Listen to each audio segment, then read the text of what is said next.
Good morning and welcome back.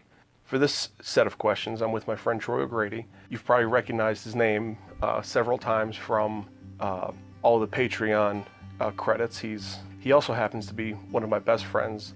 I've known this schmuck since 5th grade. About 20 years now, yeah.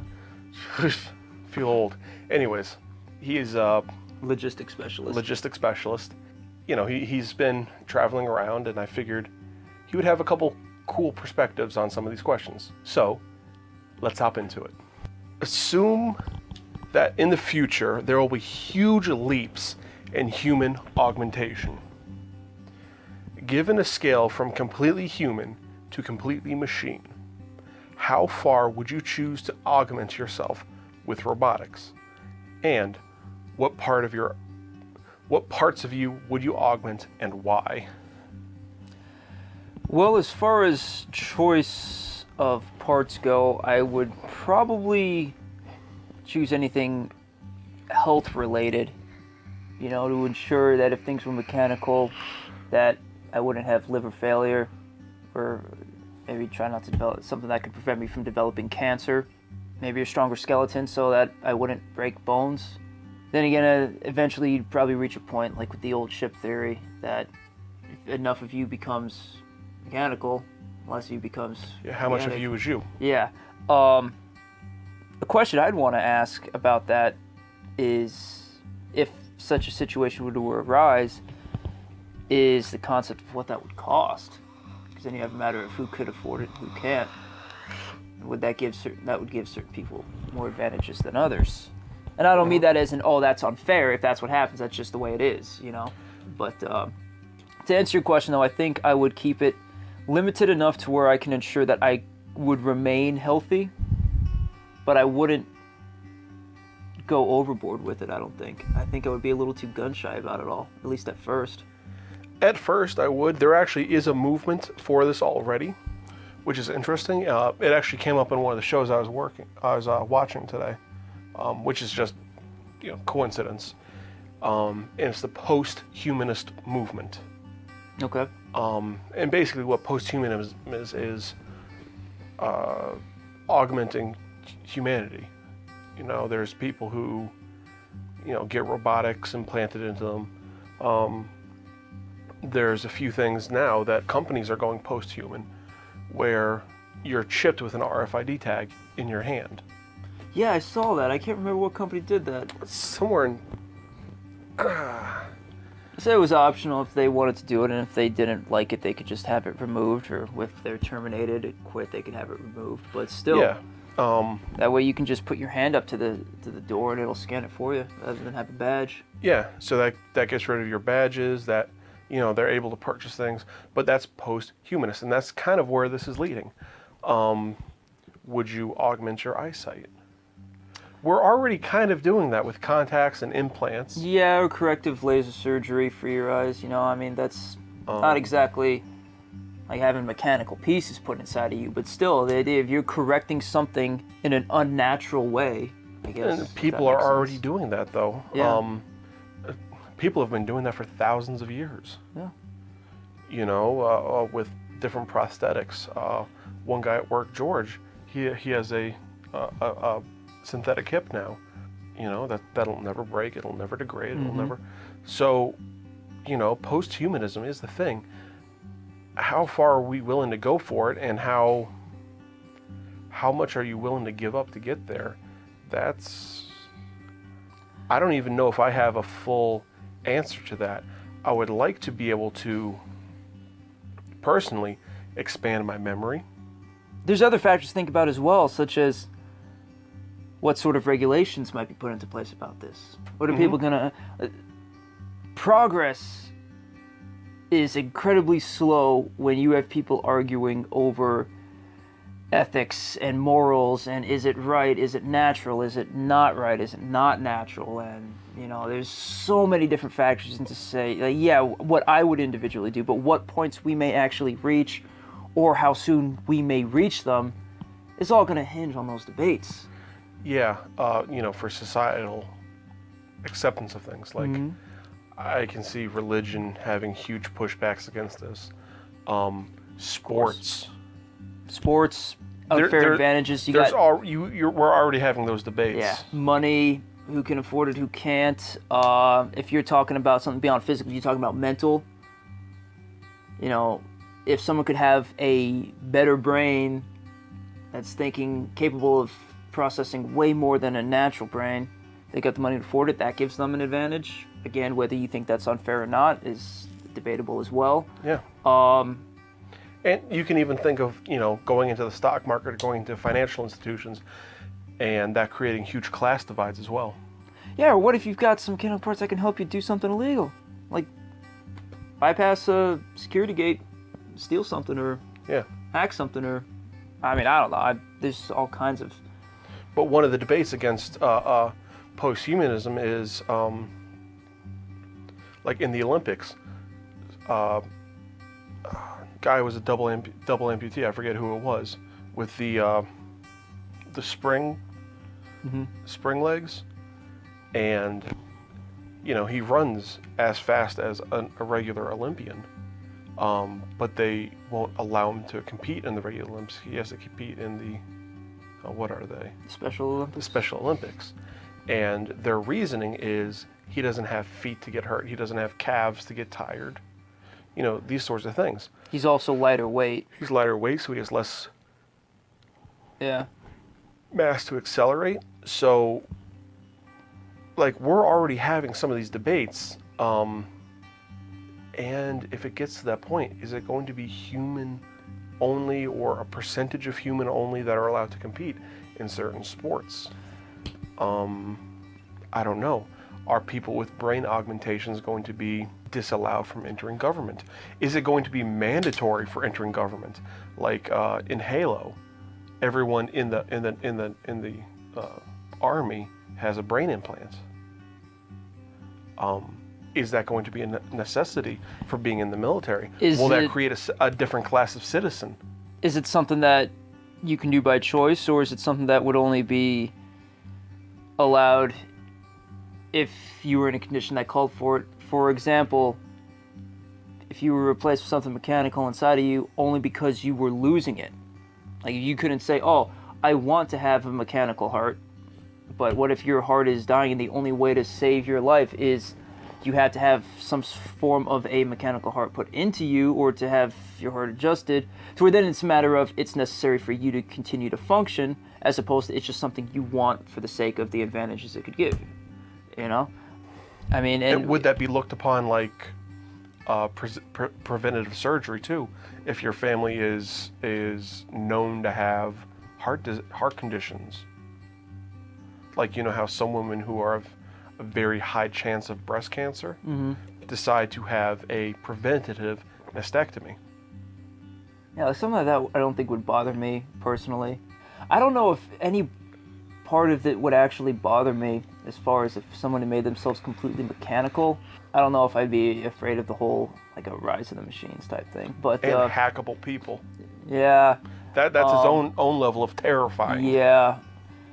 I think I'm going to separate the mind from the rest of the body on this one, thinking that if you're talking about having a part of your organic body replaced with something mechanical, even if it's by choice, regardless of what advantages it gives you, if you're willing to pay the price for that, then I guess that's your choice, and it wouldn't really bother me.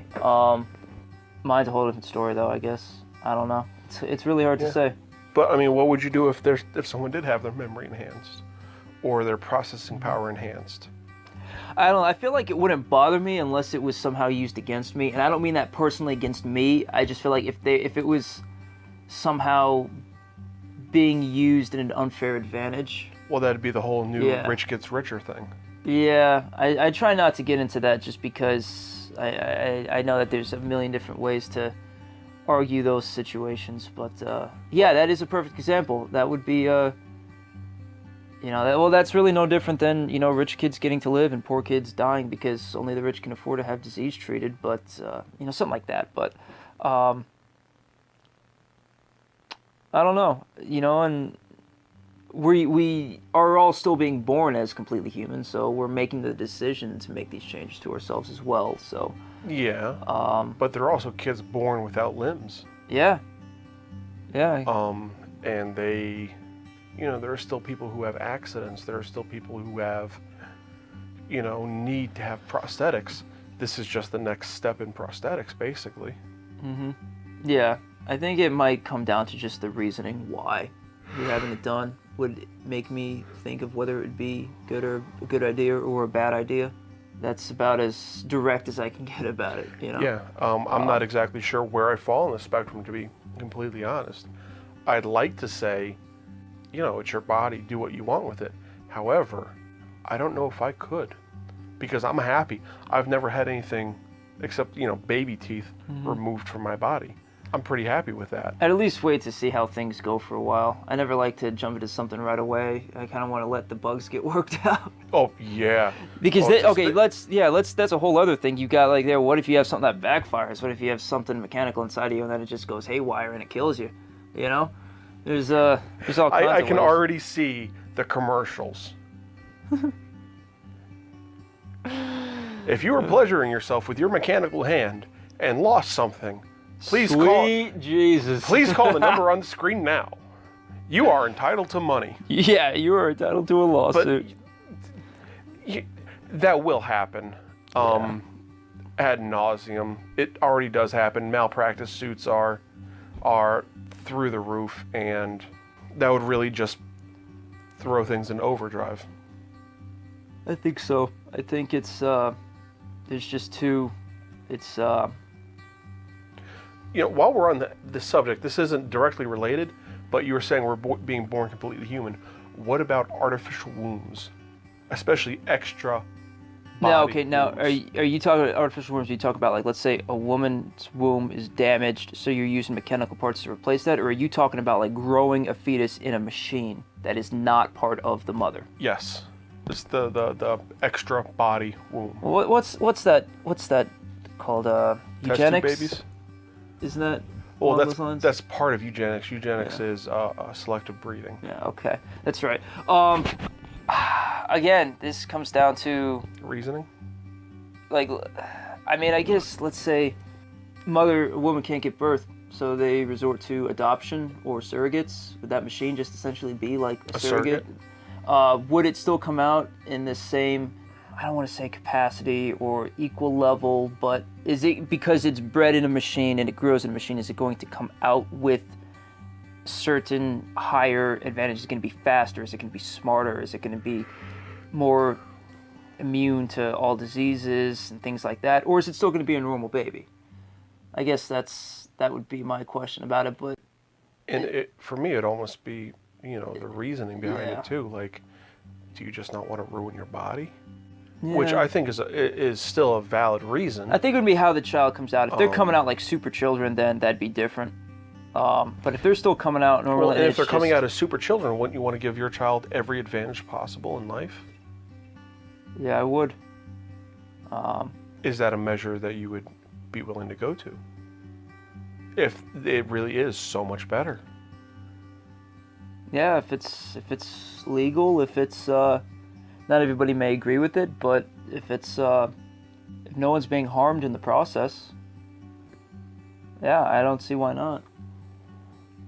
But then again, the child would never be born. It would have been created.